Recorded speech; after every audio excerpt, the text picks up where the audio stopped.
우리나라 옛말에도 인생을 나그네라 그랬어요. 나그네. 그런데요, 베드로전서 2장 11절에도 보니까 베드로 사도가 말하기를, 사랑하는 자들아, 거류민과 나그네 같은 너희를 권하노니 영혼을 거슬려 싸우는 육체의 정욕을 제어하라, 이렇게 말하면서 나그네와 같은 너희라고 그렇게 말을 하고 있습니다. 그렇습니다. 우리는 모두가 다 길을 걸어가고 있는 나그네들이에요. 나그네들. 이 세상에 태어나는 그 순간부터 시작해가지고 이 세상을 떠나는 그날까지 우리는 계속 길을 가고 있는 거예요. 길을 가고 있는 거예요.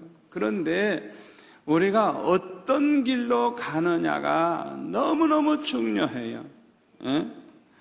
왜냐하면 어떤 길은 사는 길이지만은 어떤 길은 가다가 보면 죽는 길이에요. 죽는 길. 어떤 길은 복받는 길인데요, 어떤 길은 저주받는 길이에요. 저주받는 길. 그렇기 때문에 이 길 가는 나그네들은 길 선택을 참 잘해야 돼요. 오늘 밤 이 자리에 나오신 분들은 아주 오늘 밤 선택을 잘하셨어요. 여러분의 발걸음이 술집으로 가면 어째요? 여러분의 발걸음이 저 노름꾼들 모임 들어가면 어째요? 여러분들이 이렇게 하나님의 전에 나와서 은혜 받고 나라와 민족과 교회와 가정과 자신을 위해 기도하려고 이 자리에 나온 거, 아주 길을 잘 선택하셨어요. 이런 식으로 선택을 하면 이 길은 생명의 길이고, 이 길은 축복의 길이고, 이 길은 기적의 길이고, 너무너무 하나님이 영광 받으시는 길이에요. 여러분들은 평생 이렇게 좋은 길, 복된 길, 사는 길, 이런 길만 찾아가시기를 축원합니다. 신명기 30장 15절에 보니까, 보라, 내가 오늘 생명과 복과 사망과 화를 내 앞에 두었나니 곧 내가 오늘 내게 명령하여 내 하나님 여호와를 사랑하고 그 모든 길로 행하며 그의 명령과 규례와 법도를 지키라 하는 것이라. 그리하면 내가 생존하며 번성할 것이요 또 내 하나님 여호와께서 내가 가서 차지할 땅에서 내게 복을 주실 것임이니라.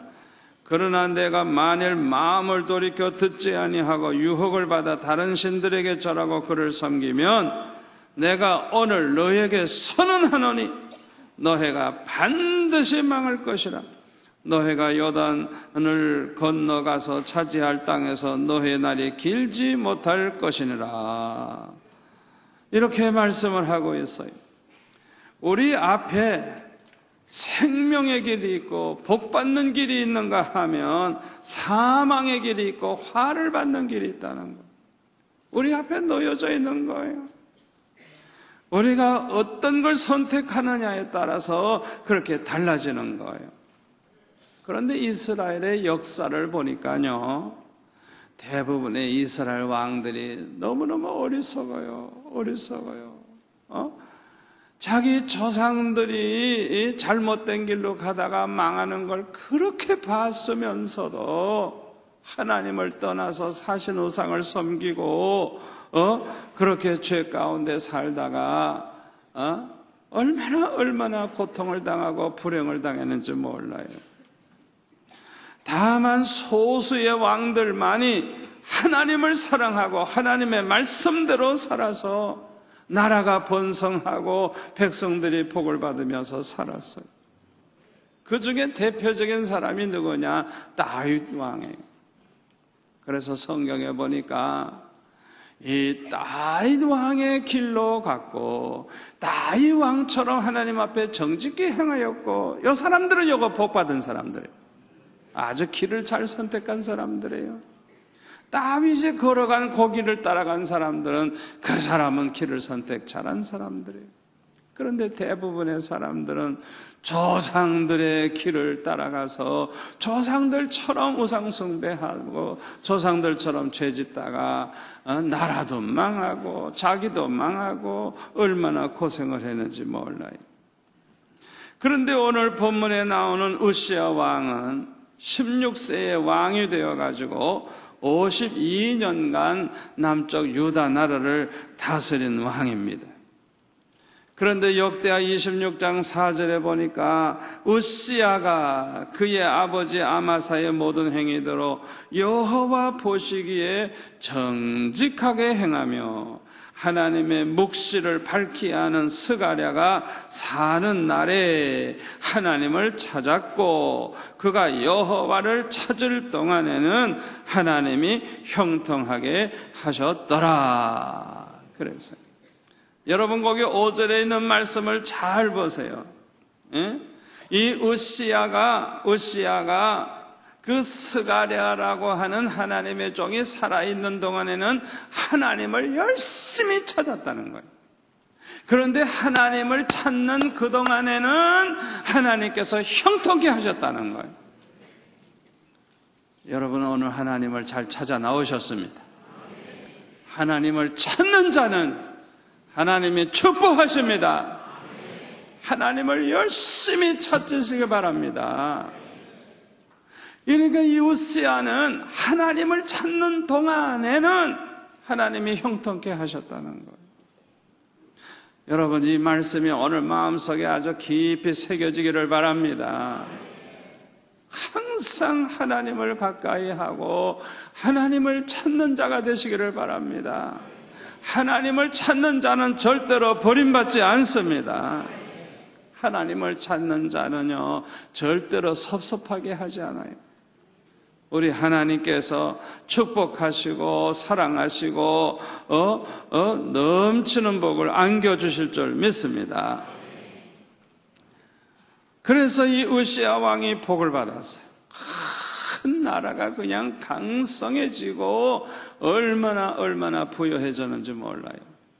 그런데 불행하게도 그는 교만한 마음이 쏙 마음에 들어왔어요. 잠언 18장 12절에 보면 교만은 멸망의 선봉이라 그랬어요. 잠언 16장 5절에 보면 하나님은 교만한 자를 미워하신다 그랬어요. 그런데 이 우시야가 그만 교만한 마음이 생겼어요. 그래가지고 역대하 26장 16절에 보면은 이렇게 기록이 되어 있어요. 그가 강성하여짐에 그의 마음이 교만하여 악을 행하여 그의 하나님 여호와께 범죄하되 곧 여호와의 성전에 들어가서 향단에 분향하려 한지라. 제사장 아샤라가 여호와의 용맹한 제사장 80명을 데리고 그의 뒤를 따라 들어가서 우시야 왕 곁에 서서 그에게 이르되 우시야여 여호와께 분향하는 일은 왕이 할 바가 아니요 오직 분향하기 위하여 구별함을 받은 아론의 자손 제사장들이 할 바니 성소에서 나가소서. 왕이 범죄하였으니 하나님 여호와께서 영광을 얻지 못하리다 하고 외쳤어요. 그때 우시야는 손으로 그 향로를 잡고 분향을 하려고 하다가 그냥 화를 뻗어냈어요. 화를 내는 순간에 그냥 이마에 그냥 문둥병, 나병이 생겨가지고 그래가지고 죽는 그날까지 하나님의 성전에 들어갈 수가 없어요. 왜? 나병 환자는 못 들어가요. 못 들어가요. 하나님의 집에 들어갈 수가 없는 거예요. 얼마나 불행해요. 성전에 가고 싶어도 들어갈 수 없다 그러면 얼마나 불행해요. 그리고 별궁에서 혼자 살아요. 집 따로 이렇게 만들어가지고 부인도 없고 자식도 없고 아무도 없고 거기에서 그저 혼자 살다가 죽었어요. 얼마나 불행한 일입니까? 왕이 이렇게 죽는 날까지 문둥병으로 고생을 했으니 그 집안 분위기가 어떻겠어요? 예? 그 궁전에서 뭐 웃음소리가 있었겠어요? 뭐 잔치가 있었겠어요? 뭐 노래소리가 있었겠어요? 생각해보라고요. 왕이 지금 병이 들어서 저렇게 있는데 누가 감히 노래를 부르겠어요? 누가 감히 잔치를 하겠어요? 그러니까 밤낮 초상집과 같은 거예요. 초상집 같은 거예요. 그러니까 그 나라 전체가 얼마나 분위기가 안 좋았겠어요. 그런데요, 역대하 26장 5절에 보면은 하나님의 묵시를 밝히 아는 스가랴가 사는 날에 하나님을 찾았고 그가 여호와를 찾을 동안에는 하나님이 형통하게 하셨다라 한 것을 보면 스가랴가 사는 날에 그 날에만 하나님을 찾은 거예요. 그러니까 스가랴가 죽은 이후에는 하나님을 찾은 거예요? 안 찾은 거예요? 안 찾은 거예요. 요게 문제예요. 이게 문제야. 신령한 하나님의 종이 있을 때는 하나님을 찾았는데 그 하나님의 종이 떠나가니까 언제 하나님 받느냐 하는 식으로 하나님을 찾지 않는 거예요. 세상에 이런 불행한 일이 어디 있겠어요. 그러니까 이 우시야 왕은 아마 자기가 나병 환자가 된 다음에는 굉장히 낙심이 됐던 것 같아요. 하나님이 좀 이렇게 고쳐주셨으면 좋겠는데 안 고쳐주시는 거예요. 그래서 섭섭병에 들어요. 섭섭했던 것 같아요. 또 마음속에 분노를 좀 느꼈을지도 모르겠어요. 왜 하나님이 내 기도를 안 들어주실까? 회개하면 들어주셔야 되는데 또 하나님에게 대한 그 불신하는 그런 마음이 생겼는지도 몰라요. 그 영향이 어떻게 나타나는가 알려고 하면 역대하 27장 1절을 보면 알 수 있어요. 우시야의 아들 그 요담이 왕위에 오를 때에 나이가 25세였는데 예루살렘에서 16년 동안 다스렸다 그랬어요. 그의 어머니의 이름은 여루사여 사독의 딸이더라. 요담이 그의 아버지 우시야의 모든 행위대로 여호와 보시기에 정직하게 행하였으나, 자, 어떻게 했다고요? 여호와의 성전에는 안 들어가는 거예요. 세상에, 하나님의 성전에 날마다 들어가서 기도하고 말씀을 보고 그래야 되는데, 자기는 문둥병에도 안 걸렸는데 성전에 안 들어가는 거예요. 안 들어가는 거예요. 오기가 났는지 안 들어가는 거예요. 그리고 백성들은 어때요? 여전히 부패하였더라. 백성들은 그냥 얼마나 타락했는지 몰라. 옛날에도 그랬는데 여전히 부패하였더라. 여전히 그랬어요. 그러니까 우시야의 그 영향이 어떻게 나타나는가 여기에서 알 수가 있어요. 그러므로 이사야 선지자는 우시야 왕이 죽었을 때 너무 걱정이 됐던 것 같아요. 그래서 하나님 앞에 나아가서 특별히 기도하기 시작을 했어요. 저와 여러분에게 어떤 문제가 생겼을 때 가장 좋은 선택이 무엇인 줄 압니까? 하나님 앞에 나아가 엎드리는 것입니다. 그거보다 더 좋은 선택이 없어요. 오늘 밤에도 어려운 문제를 놓고 이 밤에 이 자리에 나오신 분들 계실 겁니다. 선택을 잘하셨습니다. 사는 길을 택하신 거예요. 복 받는 길을 택하신 거예요. 얼마나 중요한지 몰라요. 야고보서 5장 13절에 보면 뭐라 그랬어요? 너희 중에 고난당하는 자가 있느냐? 그는 뭐 할 것이요? 기도할 것이요. 기도할 것이요. 고난당하는 자가 있느냐? 기도할 것이요. 기도할 것이요. 아멘. 왜 환난 당할 때 기도해야 됩니까? 시편 50편 15절에 보면 환난 날에 나를 부르라 내가 너를 건지리니 네가 나를 영화롭게 하리로다 우리 하나님이 약속하셨어요. 환난 날에 하나님 앞에 나아가 부르짖으면 반드시 하나님이 응답해 주십니다. 그뿐만 아니라 우리를 통해서 하나님의 영광 받게 되는 거예요. 하나님이 내 기도를 이렇게 들으셨다. 하나님이 나를 살려주셨다. 하나님이 나를 이렇게 축복하셨다. 하나님이 이러는 동안 하나님 영광 받으시는 거예요. 아멘. 우리 교회 성도들이 너무너무 날 닮아 점잖은 것 같아요. 얼마나 많은 성도들이 기적이 일어나고 응답을 받는지 모르는데, 자기만 그냥 이렇게 가지고 있어요. 하나님이 그러면 섭섭해 하실 거예요. 그러면 안 돼요. 여러분, 기도 응답을 받으면 감사 헌금도 그냥 좀 소문나게 하라고, 소문나게 그냥. 그리고 그냥 좀 간증도 하라고요. 그러면은 어려움 당하는 사람이 야, 나도 기도해야 되겠다. 야, 저 아무개 집사가 야, 저렇게 응답 받았네. 야, 저런 일이 일어났네. 하나님은 살아계시구나. 야, 나도 기도해야 되겠다. 그래가지고 많은 사람들이 은혜 받고 기도 운동이 일어나고 역사가 일어나지 않겠어요? 근데 왜 자기만 그렇게 그냥 축복받고 가만히 있어요? 그런 사람을 뭐라 그래요? 얌체라 그래요.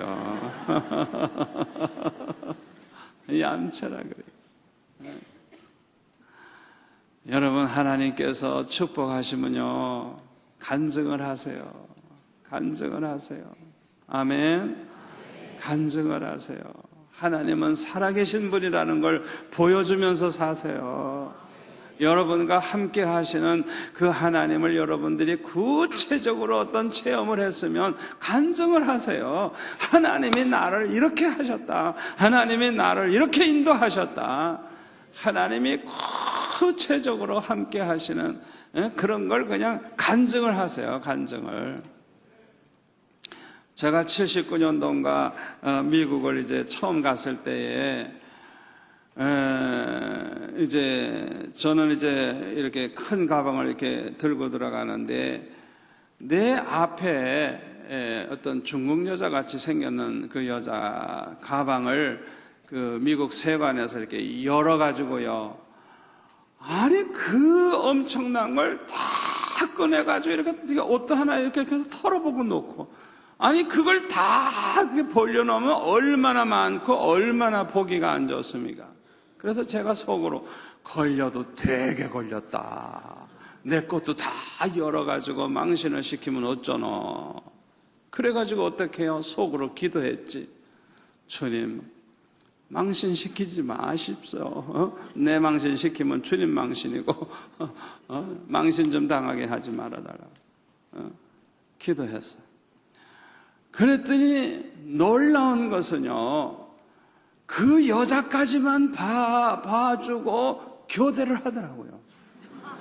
세상에, 그 사람한테 걸리면 죽을 텐데, 망신당할 텐데, 그 사람이 떠나고 다른 사람이 오는데 우리 주변에는 사람이 많이 그냥 밀려 있으니까 그냥 통과를 그냥 시키더라고요. 할렐루야. 그게 우연일까요? 아니에요. 하나님이 내 기도로 들어주신 거예요. 이렇게 간증하라고요. 간증을 하라고요. 고난당할 때 기도했더니, 환난당할 때 내가 이렇게 부르짖었더니 하나님이 나를 이렇게 건져주셨다. 그러면서 간증을 하라고요. 그래야 하나님이 영광 받으실 거 아니에요. 아멘. 예레미야 33장 2절에 보면 이 일을 행하시는 여호와, 그것을 만들며 성취하시는 여호와, 그의 이름을 여호와라 하는 이가 이와 같이 이르시도다. 너는 내게 부르짖으라. 내가 내게 응답하겠고, 응답만 하는 게 아니고 내가 알지 못하는 크고 은밀한 일을 내게 보이리라. 응답만 주시는 게 아니고 보너스가 있어요. 보너스. 구하지도 아니했는데 알지 못하는 크고 은밀한 하나님의 비밀을 보게 해주시는 이 보너스를 주시겠다는 거예요. 여러분 기억하시기를 바랍니다. 환난이 있을 때, 고난이 있을 때, 너무너무 괴로움이 있을 때 하나님 앞에 나아가 울부짖으며 기도하면 하나님이 응답만 해주시는 게 아니라 반드시 보너스가 있다는 걸 기억하시기를 바랍니다. 사실은 그 보너스가 더 큰 축복이에요. 더 큰 축복이에요. 더 큰 축복이에요.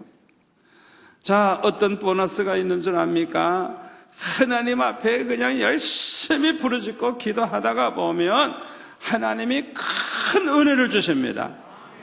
은혜 받으니까 이거 보너스가 아니에요. 은혜 받으니까.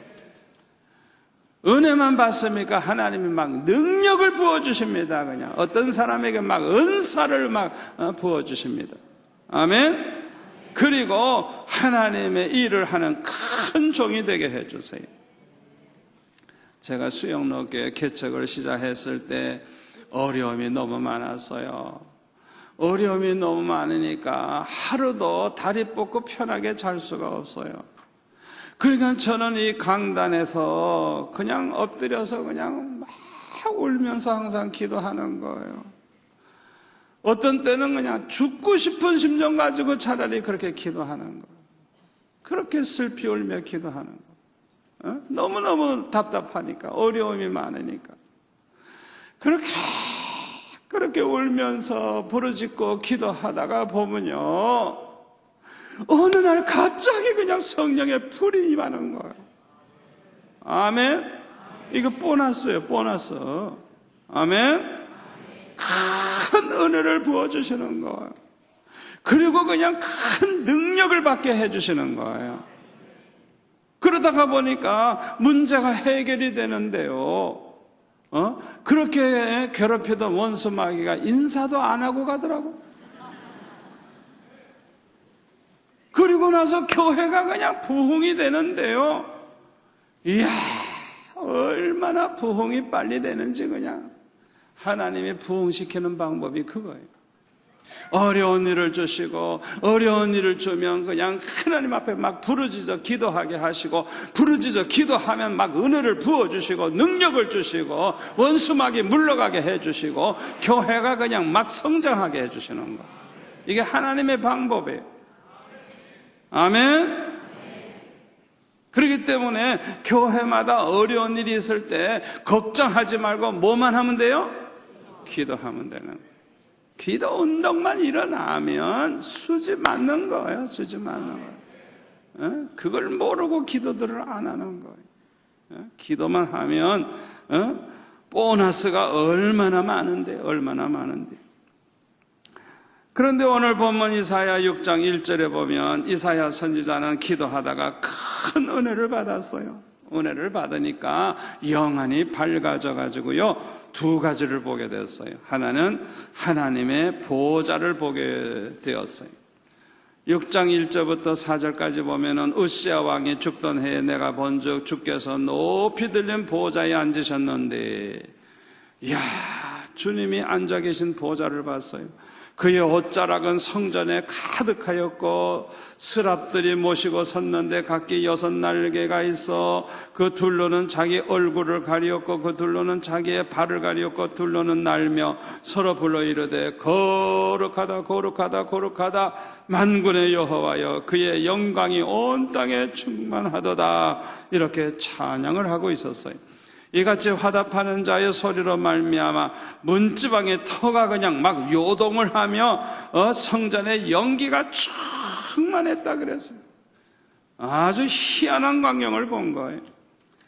또 한 가지 봤어요. 그건 뭐냐? 자신의 죄와 허물을 보게 됐어요. 5절에 보세요. 그때 내가 말하되 화로다 나여 망하게 되었도다.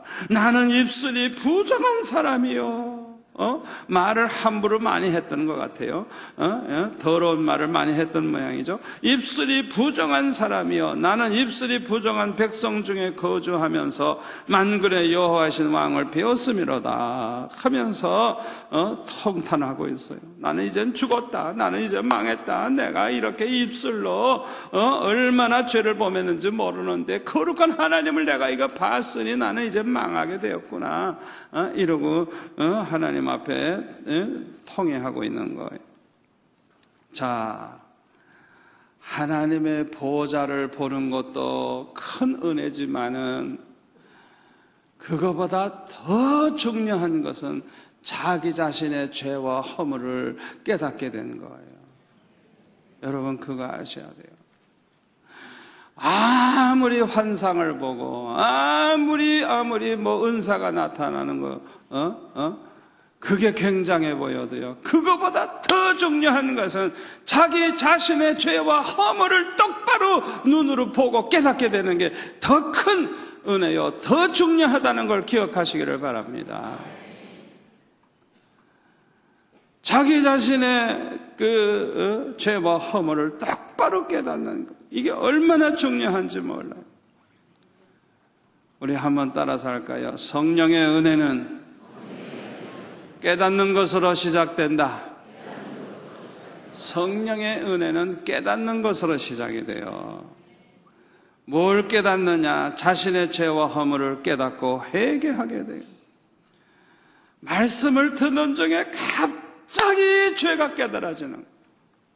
그래서 아이고 내가 이렇게 죽을 죄를 범했구나, 하나님 앞에 못할 짓을 했구나 깨닫고 회개하는 역사가 일어났다면 그 사람은 이제 성령의 은혜가 막 임하고 있는 거예요.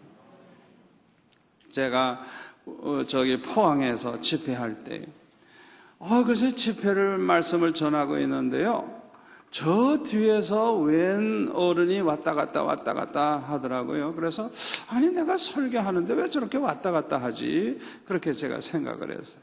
그게 잘 몰라요, 왜 그런지. 그런데 예배 후에 담임 목사님하고 이렇게 이야기를 하는 가운데 설명을 하는데 그 교회에서 제일 말썽쟁이 장로님이래요. 절대 11조 안 한대요. 11조도 안 하고 성수주일도 안 하고 아무리 그냥 뭐 권면회도 안 하고, 그러니까 그 한 분이 다른 장로님 망신 다 시키는 거예요. 장로님의 권위를 다 그냥 무너뜨리는 거예요. 11조 때 먹지. 너무너무 부끄러운 장로님이에요. 그런데 저는요, 부흥회 할 때 뭐 악을 뿌락뿌락 쓰고 야단 안 쳐요. 저는 얌전하게 말씀 전하거든요. 그런데 그분이 은혜를 받은 거예요. 그래가지고요, 제가 말씀을 전하는데 그냥 그 시간을 견딜 수가 없는 거예요. 그래가지고 자기가 떼먹은 11조 하나님 앞에 드리겠다고 봉투 그러고 다니가 봉투 세상에. 그래가지고 담임 목사님이 뭐라 그러냐면은 우리 교회는 그 한 분 때문에 아주 너무너무 골치가 아프고 그냥 고민을 했는데 아프니 빼듯이 그냥 해결이 됐다 그러면서 그냥 담임 목사님이 설명을 해줘서 제가 알았어요. 그래서 그걸 알았어요.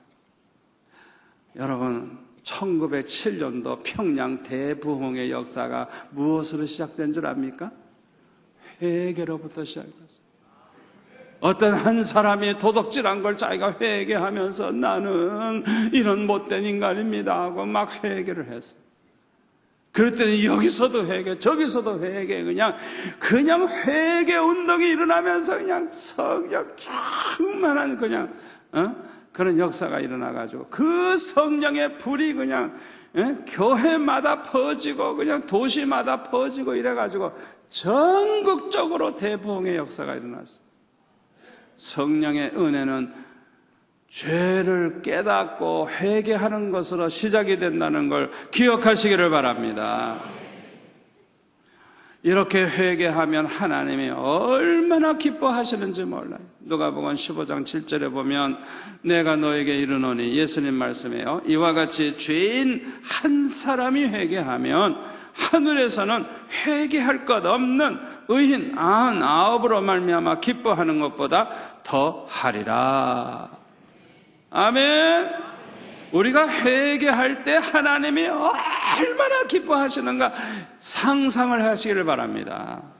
죄인 하나가 회개할 때 의인 99명으로 인해서 기뻐하는 것보다 하나님이 더 기뻐하신대요. 더 기뻐하신대요.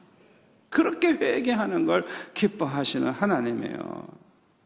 그러므로 하나님께서는 회개하는 자의 죄를 용서해 주실 뿐만 아니라 큰 은혜를 부어 주신다는 걸 믿으시기를 바랍니다.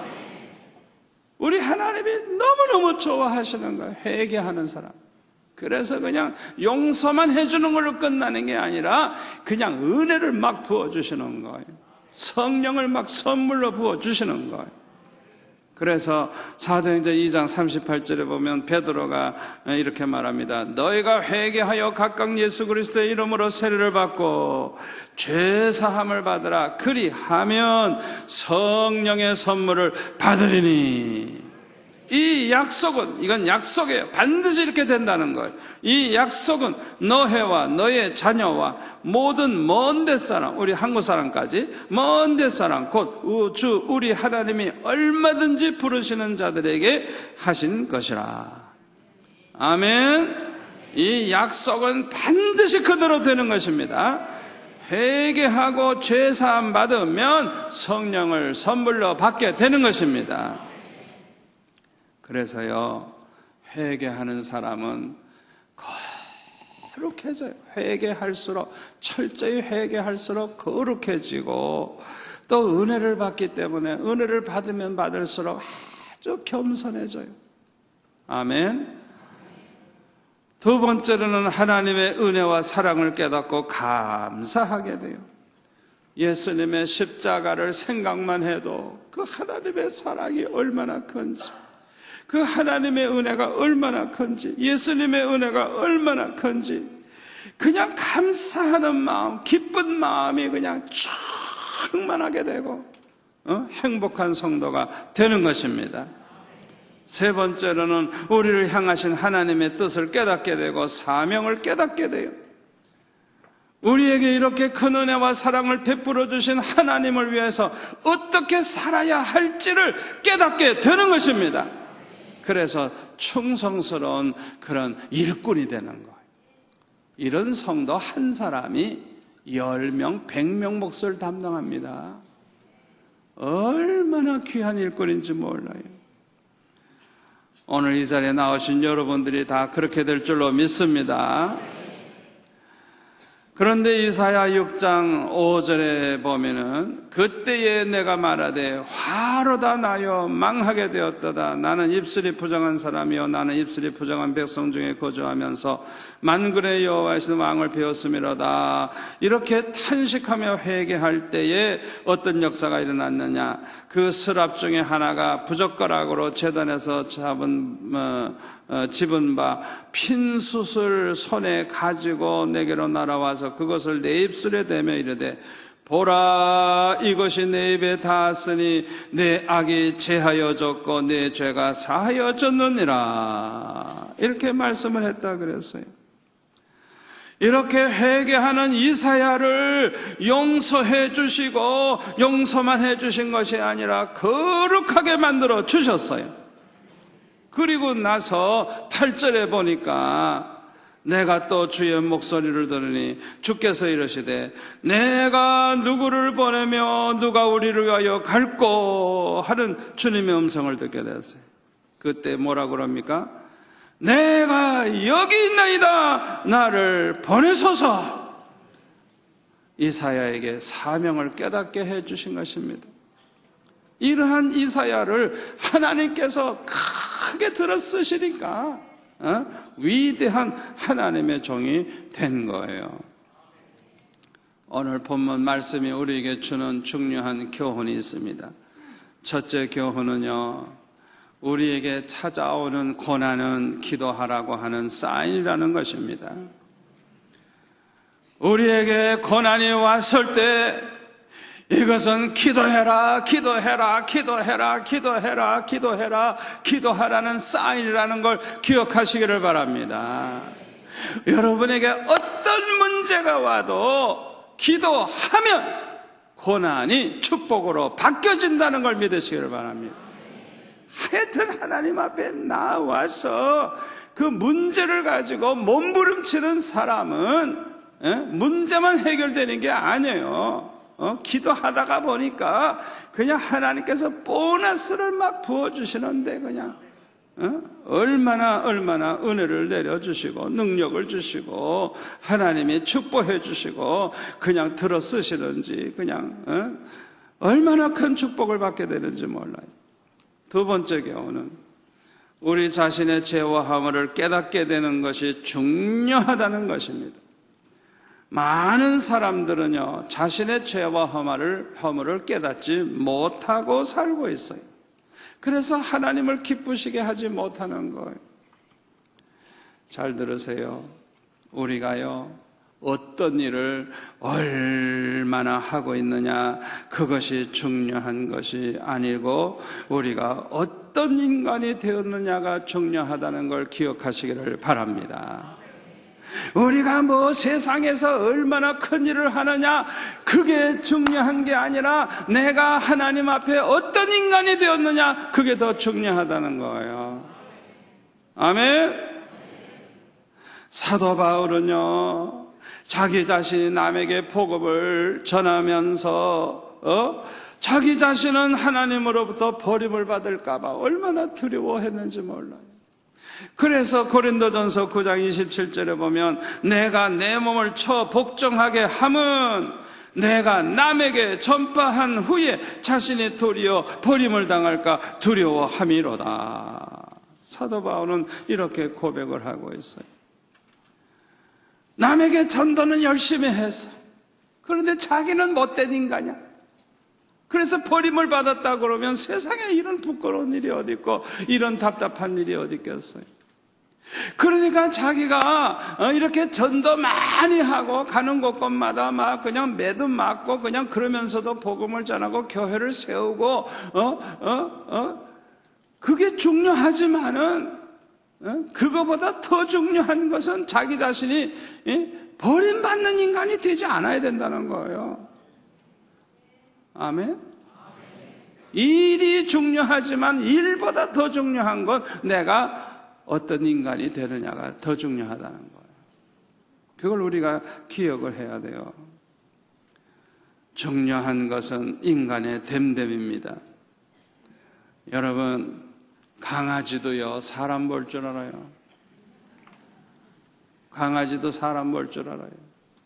그래서요, 이 집에서 기르는 강아지가요, 자기를 사랑하는 사람이 오면요, 저기서 오는데도 벌써 냄새 맡고 깽깽깽깽 좋아가지고 그냥 막 꼬리를 치고 왔다 갔다 하고 그냥 자기를 좋아하는 그런 이제 식구가 오니까 말이죠. 그렇게 좋아하는 거예요. 그래서 그냥 들어오면 그냥 이 강아지가 그냥 두 발로 일어서 가지고 그냥 오줌을 질질질 싸면서 좋아서 그냥 어쩔 줄 몰라. 그러나 자기를 싫어하고 밤낮 그냥 때리기나 하는 그런 사람이 오면 어떻게 그렇게 냄새 맡고 아는지 그냥 깽 하고 들어가서 그냥 가만히 그래서 나왔다 또 얻어 터질까 봐. 강아지도 사람 볼 줄 알아요. 하물며 사람들이 어찌 사람을 못 알아보겠어요. 우리가 어떤 인간이냐 하는 것은 모든 사람이 다 알고 있는 거예요. 그래서 사람은 누구나 다 유리집 속에서 살고 있어요. 유리집 다 들여다보고 있어요. 들여다보고 있어요. 속을 다 들여다보고 있어요. 꼭 명심하세요. 명심하세요. 사람들이 우리를 볼 때 우리가 은혜 받은 사람인지 은혜 받지 못한 사람인지 다 알아요. 다 알아요. 우리가 참 좋은 사람인지 나쁜 사람인지 다 알아요. 어떤 사람은요, 이렇게 지내면 지낼수록 더 좋고, 더 좋고, 야, 어쩌면 이렇게 좋을 수가 있을까? 어떤 사람은 처음에는 좋았던 것 같은데 조금 지나 보니까 아주 고약한 인간이야. 어떤 사람은 그냥 갈수록 더 고약해, 더 고약해. 다 알아요, 다 알아요, 다 알아요. 우리가 어떤 인간이 되느냐가 너무너무 중요한 거예요. 우리가 믿을 만한 사람인지 믿을 만한 사람이 아닌지 모든 사람이 다 알아요. 우리가 얼마나 충성된 사람인지 그렇지 아니한지 다 알아요. 우리가 주님과 주님의 몸된 교회를 얼마나 사랑하고 있는지 그걸 다 알고 있어요. 두 번째로, 세 번째로 교훈은 뭐냐? 철저한 회개가 있어야 한다는 것입니다. 철저한 회개가 있어야 성령을 선물로 받게 되고 변하여 새 사람이 됩니다. 철저한 회개가 있어야 죄를 끊어버리게 되고 거룩하게 살게 되는 것입니다. 그런데요, 우리가 무엇보다도 철저히 회개해야 될 것이 뭔지 알아요? 타락된 성품, 우리 안에 남아있는 타락된 성품, 그걸 회개해야 돼요. 그걸. 이 타락된 성품이 가장 큰 문제예요. 자기가 범한 죄를 하나님 앞에 고하면서 회개하는 사람은 참 많아요. 그런 사람은 많아요. 그러나 자신의 타락된 그 성품 때문에 울며 불며 회개하는 사람은 많지 않아요. 그렇기 때문에 이 타락한 성품이 없어지지를 아니하는 것입니다. 이 세상에는요, 죄를 범하지 않는 사람은 하나도 없어요. 그래서 전도서 7장 20절에 보면 선을 행하고 전혀 죄를 범하지 아니하는 의인은 세상에 없느니라. 그래서 선한 일만 행하고 죄를 하나도 안 범하는 사람은 하나도 없다고 성경은 말씀하고 있어요. 로마서 3장 10절에도 보면 의인은 없나니 하나도 없다 그랬어요. 그러니까 우리 인간은 연약해서 차이는 좀 있지만은 다 누구나 다 죄를 범하고 사는 거예요. 이렇게 의인이 하나도 없기 때문에 하나님의 아들이신 예수님께서 육신을 입고 이 세상에 오셔서 십자가에 못 박혀 죽으심으로 우리의 모든 죄를 대속해 주신 것입니다. 그러므로 이제는 어떤 죄인이라도 예수를 믿고 영접하기만 하면 죄사함을 받고 구원 얻을 수 있는 것입니다. 그런데 문제가 뭔지 알아요? 이렇게 예수 믿고 구원은 받았는데도 타락된 성품이 남아있는 거예요. 남아있는. 이게 문제예요. 이 타락된 성품 때문에 하나님의 뜻을 그르치게 되고 하나님을 기쁘시게 하지 못하게 되고 하나님 영광을 가리우게 되는 거예요. 그러므로 우리가 하나님을 기쁘시게 하려고 하면 이 타락된 성품을 철저하게 회개해야 돼요. 아멘. 자, 타락된 성품이 뭐냐? 첫째로 악독한 성품이에요. 아주 악독한 성품. 여러분, 이 악독한 성품은요, 사탄의 성품입니다. 꼭 기억하세요. 여러분, 우리 예수 믿는 사람이 마음속에 그 악한 성질, 악한 성품이 남아있으면 안 돼요. 어떤 분은 전도도 많이 하고 열심히 교회 봉사하고 하는데 한번 성질이 나면 그냥 그 악한 성품이 나와가지고 그냥 뒤집어 엎어버리는데 그동안 쌓은 공로 다 없어져 버리는 거예요. 세상에. 그런 어리석은 사람 어디 있어요? 에? 집을 다 지어놓고 그냥 폭파해버리는 것과 같은 거예요. 세상에 그런 어리석은 사람 어디 있어요? 에? 여러분 안에 이 악한 성품이 남아있으면요, 사탄이 그냥 역사하면 그냥 자기도 모르는 사이에 그냥 얼마나 큰 죄를 범하게 되는지 몰라요. 그래서 하나님은요, 이 악한 걸 그렇게 미워하세요. 여러분 꼭 기억하세요. 악한 성품 철저히 회개하시기를 바랍니다. 또 타락된 성품이 두 번째로 뭐냐? 불의한 성품이에요. 그래서 불의한 짓을 많이 해요. 왜 불의한 짓을 하게 되죠? 욕심 때문에 그래요. 돈에 눈이 어두워지니까 불의한 짓을 해요. 돈에 눈이 어두워서 얼마나 죄를 많이 범하는지 몰라. 명예에 대한 욕심 때문에 불의한 짓을 해요. 술수를 쓰고 못된 짓을 해요. 어떻게 예수 믿는 사람이 그런 짓을 할 수가 있어요? 세 번째로 타락된 성품이 뭐냐? 진실하지 못한 성품이에요. 위선적인 성품, 이것도 사탄의 성품이에요. 그래서요, 바리새인들은요 아주 경건하게 사는 것 같은데 위선이에요. 위선적인 경건, 아주 외식하는 자예요. 겉과 속이 달라요. 위선적으로 선을 행하고 위선적으로 기도하고, 하나님이 얼마나 그걸 미워하시는지 몰라요. 그래서 예수님이 그냥 이 바리새인들에게 얼마나 책망을 하셨어요. 우리 하나님은 정직한 자를 기뻐하십니다. 다윗처럼 하나님 앞에서 정직한 성품을 가지시기를 바랍니다.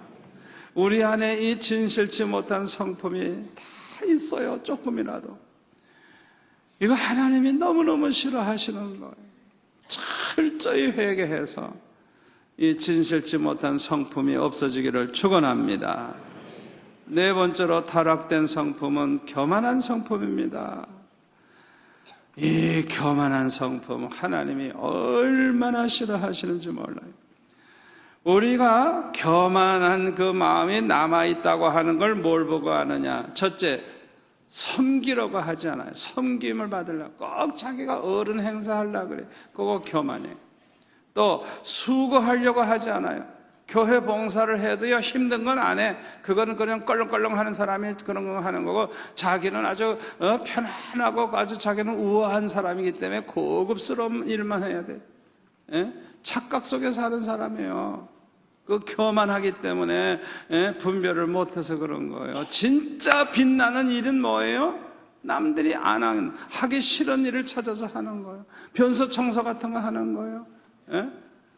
그거 진짜 하나님 앞에 지혜롭고 미열로간 상 받을 사람이에요. 아멘. 교만한 사람은 수고하려고 하진 않아요.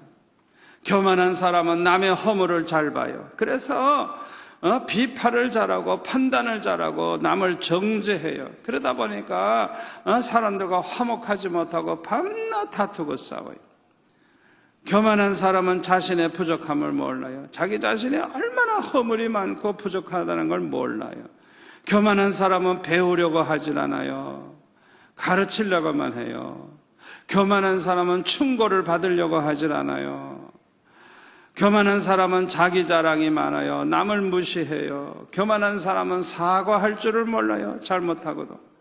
교만한 사람은 은혜를 받으려고 하지 않아요. 자기는 항상 은혜 충만하다고 착각 속에서 살아요. 교만한 사람은 하나님을 의지하지 않아요. 하나님 도와주지 않아도 내 힘으로 할 수 있다 생각을 해요. 그래서 교만한 사람의 특징이 뭐냐? 기도하지 않아요. 기도하지 않아요. 그저 밥 먹을 때 한 1분도 안 되는 한 30초 기도하러, 그거밖에 없어요. 기도 안 해요. 교만한 사람, 자기 힘으로 사는 줄 착각하는 사람이에요. 그러니 이런 사람들을 하나님이 얼마나 싫어하시겠어요? 생각해 보세요. 교만한 성품을 철저히 회개하기를 바랍니다. 다섯 번째로 타락된 성품이 뭐냐? 너그럽지 못한 성품이에요. 예수님은 참으로 그 성품이 너그러우셨어요. 가늠하다 붙잡힌 여인을 다들 돌로 쳐 죽이겠다고 했을 때 죄 없는 자도 먼저 돌을 던지라 그랬죠. 그러니까 다 도망가고 말았죠. 죄 없는 자가 어디 있겠어요? 그러니까 예수님이 뭐라 그랬어요? 나도 너를 정죄하지 아니하노니 다시는 죄를 범하지 말라. 그리고 보내주셨어요. 예수님은 세리와 죄인들의 친구라는 말을 들으셨어요. 왜? 그들과 함께 식사하고 그들 집에 함께 가셔서 지나시기도 하고 그랬어요. 5 남편이나 있었고 지금 사는 남편도 남편이 아닌 수가성 여인, 이런 여인을 찾아가셔서 이 여인을 만나주시고 그 여인에게 내가 바로 메시아라는 걸 예수님 자신이 메시아라는 걸 가르쳐 주시고 그 여인을 통해서 수가성 사람들이 다 예수 믿게 만드는 그런 놀라운 자비를 베풀어 줬어요. 우리가 잘못 생각하면 과거가 깨끗하고 훌륭한 사람만 목사가 되고 전도사가 되고 선교사가 되고 그런 착각을 하기 쉬워요. 우리 주님은 그런 분이 아니에요. 아멘. 참 주님은 너그러우신 성품을 가지고 계셨어요. 그런데 우리는 너무나도 너그럽질 못해요. 이걸 회개해야 돼요. 그 다음에 남을 미워하는 성품, 이게 타락된 성품이에요. 잘 들으세요. 열심히 있는 것도 좋죠. 열심히 실수하는 것보다 지혜가 좀 있는 게 나아요. 열심은 있는데 지혜가 없는 사람, 열심히 좀 덜하지만 지혜가 있는 사람, 누가 효과가 있느냐? 지혜가 있는 사람이 효과가 있어요. 열심보다 나은 게 지혜예요. 또 지혜는 있는데 은혜가 없어. 여러분 잘 들으세요. 교회 안에서 일할 때는요, 항상 은혜 받으면서 일하시기 바랍니다. 은혜 받으면서 또 은혜를 끼치면서 일하시기 바랍니다. 다른 사람이 나 때문에 은혜 받는 거야. 나 때문에. 아멘. 꼭 기억하시기를 바랍니다. 그리고 제일 좋은 게 뭐냐? 사랑을 가지고 하는 거. 사랑. 하나님을 뜨겁게 사랑하고 교회를 사랑하고 성도를 사랑하고 사랑으로 일을 하는 것, 사랑으로 희생하고 사랑으로 이게 최고예요. 최고. 그런데 사랑이 너무 없어. 미워해. 너무 미워해. 이게 타락된 성품이에요. 이거 회개해야 돼요. 7번째, 혈기를 부리는 성품. 이게 타락된 성품이에요.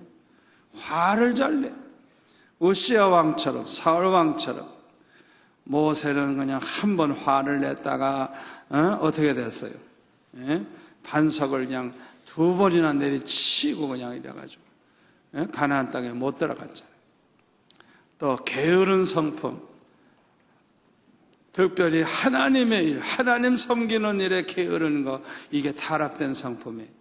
예레미야 48장 10절에 보면 뭐라 그랬어요? 여호와의 일을 게을리하는 자는 저주를 받을 것이요. 여러분, 예배하는 것도 하나님의 일이고 찬송하는 것도 하나님의 일이고 기도하는 것도 하나님의 일이고 교회 봉사도 하나님의 일이고 전도하는 것도 하나님의 일이고 하나님의 일에 게으른 사람은 저주를 받는다 그랬어요. 우리가 이 게으름의 성품, 이건 타락된 성품이에요. 또 9번째로는 음란한 성품. 음란기가 아직도 남아있어가지고 그냥 말하는 것도 음란하고 생각하는 것도 음란하고 음란한 영화 좋아하고 음란한 책 좋아하고 이게 아주 고약한 성품이에요. 마귀가 좋아하는 성품이에요. 이거 철저히 회개해야 돼요. 그 다음에 마지막으로 강팍한 성품. 아주 순종하질 않아. 회개하질 않아. 아무리 말씀을 전해도 순종하질 않아. 이 강팍한 성품이 아주 고약한 성품이에요. 이 강팍하기 때문에 매를 많이 맞게 됩니다. 이 타락된 성품이 우리의 원수입니다. 우리에게 남아있는 이 타락된 성품이 우리를 망하게 하고 자꾸만 넘어지게 만들고 실패하게 만들고 하나님을 슬프게 만드는 거예요. 아멘. 그래서 철저히 회개해야 됩니다. 이 타락된 성품이 좀처럼 없어지질 않아요. 그래서 사도 바울도 탄식을 했잖아요. 오호라 나는 곤고한 사람이로다. 누가 나를 이 사망의 몸에서 건져내랴. 사도 바울도 얼마나 탄식을 했는지 몰라요. 여러분, 우리 힘으로는 안 되지만 성령은 하실 수 있습니다. 성령의 불을 받으면 됩니다. 아멘. 오늘 밤 우리가 하나님 앞에 회개하며 기도할 때 그냥 회개하면서 기도하다가 성령이 임하시는, 성령의 불을 받는 그런 체험을 하시고 돌아가시기를 바랍니다. 성령의 불은 전능하신 성령의 불이기 때문에 우리의 모든 죄악을 다 해결할 뿐만 아니라 죄와 싸워 이길 수 있는 거룩한 하나님의 사람으로 만들어줄 줄 믿습니다.